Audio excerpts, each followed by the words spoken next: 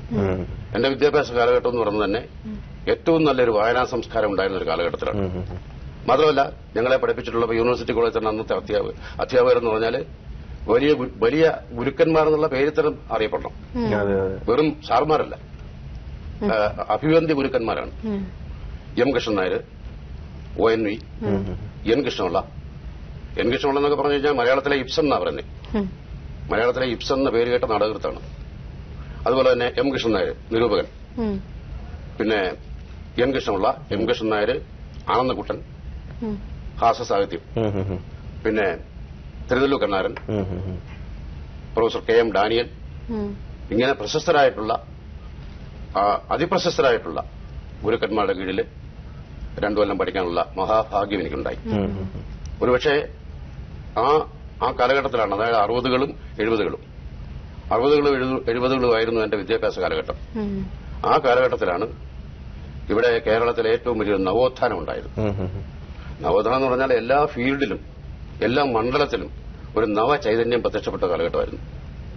എല്ലാ ഫീൽഡിൽ എന്ന് പറയുമ്പോൾ നാടകത്തില്, അതുപോലെ തന്നെ നോവലില്, അതുപോലെ ഈ ചെറുകഥ സാഹിത്യത്തില്, സഞ്ചാര സാഹിത്യത്തില്, അങ്ങനെ സാഹിത്യം എന്ന് പറയുന്ന ആ മണ്ഡലത്തിൽ മാത്രമല്ല, പിന്നെ കലാപരമായിട്ടുള്ള മറ്റു കലകളിലും.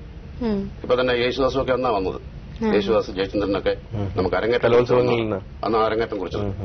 പല സോഷ്യൽ മൂവ്മെന്റ്സിനും തുടക്കം കുറിച്ച് ഒന്നാണ്. ആദ്യമായിട്ട് പ്രീ ഡിഗ്രി രംഗത്ത് വന്ന ഒന്നാണ്. പുതിയ ജൂനിയർ കോളേജുകൾ വന്ന ഒന്നാണ്. ആ കാലഘട്ടത്തിലാണ്. അപ്പം പിന്തിരിഞ്ഞു നോക്കുമ്പോൾ ആ 60കൾ 70കൾ എന്ന് പറയുന്ന ഞങ്ങളുടെ കാലഘട്ടം എന്ന് പറയുന്നത് സമ്പന്നമായ ഒരു കാലഘട്ടമായിരുന്നു. സുവർണ്ണ കാലഘട്ടമായിരുന്നു. അതുപോലെ തന്നെ മലയാളനാട് പോലുള്ള വാരികകൾ, കുങ്കുമം പോലുള്ള വാരികകൾ, ഇന്നും കുങ്കുമമുണ്ട്, പക്ഷെ അന്നത്തെ കുങ്കുമം അല്ല ഇന്നത്തെ കുങ്കുമം. അപ്പൊ അതുപോലുള്ള പല വാരികകളും അത് രാവിലെ കിട്ടാൻ വേണ്ടി കാത്തു നിൽക്കുന്ന കാലഘട്ടം ഉണ്ടായിരുന്നു. കാരണം അത്രമാത്രം സമ്പന്നമായ ഒരു വായനാ സംസ്കാരം അന്ന് ഞങ്ങൾക്കുണ്ടായിരുന്നു. ആ വായനാ സംസ്കാരവും ഇതുപോലുള്ള പുതിയ പുതിയ സോഷ്യൽ മൂവ്മെന്റ്സും അതോടൊപ്പം തന്നെ ഇത്തരത്തിലുള്ള ഗുരുക്കന്മാരും ഒക്കെ കൂടി ആവുമ്പോൾ പൂന്താനം പറഞ്ഞ പോലെ ആനന്ദലബ്ധിക്ക് ഇനി എന്ത് വേണം എന്ന് പറയേണ്ടി വരും. അപ്പൊ ആ ഒരു കാലഘട്ടത്തിന്റെ സന്തതി എന്നുള്ള നിലയിൽ എനിക്ക് എഴുതാൻ കഴിഞ്ഞു, അല്ലെങ്കിൽ എഴുതാനുള്ള പ്രചോദനം ഉണ്ടായി, എഴുതി.